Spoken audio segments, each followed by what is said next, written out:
Hi friends केमन आछो सबाई the cooking window चैनेले तोमादेर स्वागत जानाई। कल तो जामाई षष्ठी ताई भाबलाम जामाइयेर जोन्नो एकटा स्पेशल रेसिपि आमी तोमादेर संगे शेयर करी।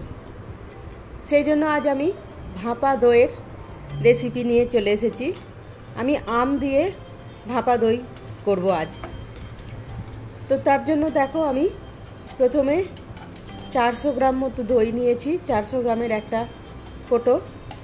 সেই দইটা আমি আগে একটা পাতলা কাপড়ে ঢেলে তার জলটা পুরো বের করে নেব। এই যে দেখো এটাকে আমি এইভাবে কাপড়ের মধ্যে মুড়ে একটা ভারী জিনিস চাপিয়ে দেব। আমার কাছে হাম্বল দিস্তা ছিল, এই হাম্বল দিস্তাটা আমি চাপিয়ে রাখলাম। এটা 2-3 ঘন্টা মতো রেখে দেব। তারপর 3 ঘন্টা পর আমি এটাকে বের করে নিয়ে আসব। দেখো এর জলটা सब झरे गेছে, एकदम टाइट हो गेছে। এবার আমি দইটা নিয়ে নেব আর দইয়ের মধ্যে আমি কনডেন্সড মিল্ক দিয়ে দেব।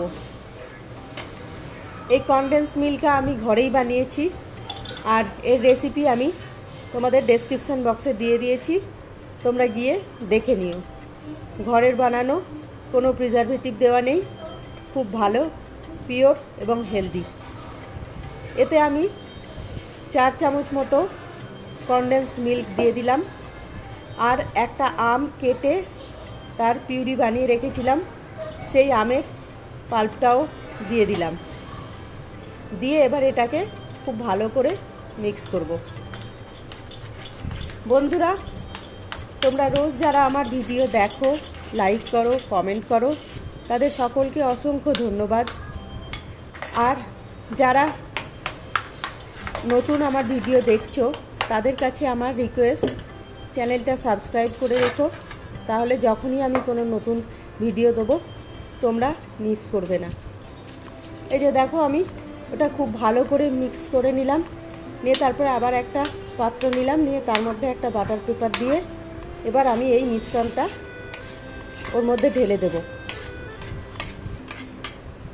এই যে দেখো মিশ্রণটা আমি এর মধ্যে ঢেলে দিয়েছি। তারপর এটাকে খুব ভালো করে সেট করে নেব। আচ্ছা, তোমরা যদি একটু বেশি মিষ্টি খাও তো এতে আরও 2 চামচ চিনিও দিতে পারো। আর খেয়াল রাখবে দইটা যেন খুব টক না হয়, দইটা একটু টাটকা যেন হয়, তাহলে টক কম হবে। এই যে দেখো এটা আমি খুব ভালো করে সেট করে তারপর এর মধ্যে আমি ঢাকা দিয়ে দিলাম।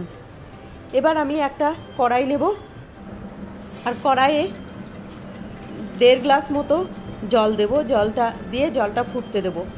তারপর এই কড়াইয়ের মধ্যে আমি ওই পাত্রটা বসিয়ে দেব মিক্সচারের, নিয়ে এটাকে আমি ঢাকা দিয়ে রেখে দেব।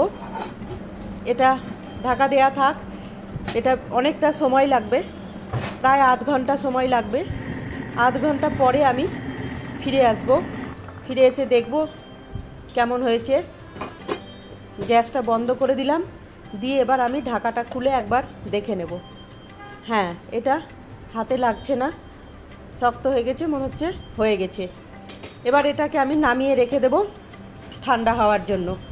এটা যখন ঠান্ডা হয়ে একবারে রুম টেম্পারেচারে চলে আসবে, তারপর এটাকে আমি ফ্রিজে রেখে দেব 2 ঘন্টার জন্য। তারপর 2 ঘন্টা পর আমি দেখো ফ্রিজ থেকে বের করে নিয়ে এসেছি এটা। এবার আমি একটা প্লেট নিয়ে এসে সেই প্লেটের ওপর এটা উল্টে নেব। এই যে দেখো এইভাবে উল্টে নেব, তাহলেই ব্যাস এটা রেডি। এবার এটাকে তুমি ডেকোরেট করো তোমার ইচ্ছে মতো।